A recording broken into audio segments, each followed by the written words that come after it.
Things a local glass shop can do for you. This is what we call diamond wire. It's an older type of glass. It's illegal in some areas to use. It doesn't meet code as much as it used to. It used to have a fire rating. I think it might still in some areas. You would see this a lot in an area where things would hit a window and it needed to stay in place. People would use it for security. There were quite a few uses for it. It's a very tough glass to work with because there's wire in between the glass, and when you cut it, it sticks out. It's very sharp. It's also just glass to begin with.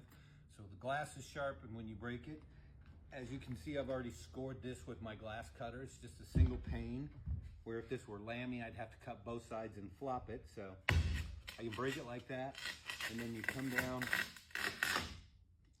and it breaks the wire. It comes apart like that.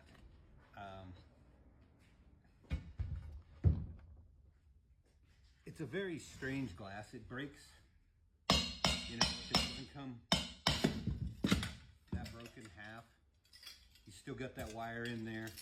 And where a lot of what would happen is when people would go to break this out, it would just remain very jagged and fractured. So when people would go through it, it would kind of stay in place, kind of like a Lamy glass in a way, staying there, but the wire breaks a little bit easier. But it would also help with safety and everything like that.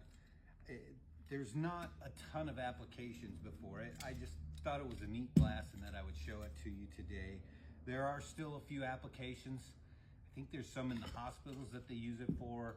Some commercial properties still allow it next to a side light, next to a door, because it is considered a safety glass and everything like that.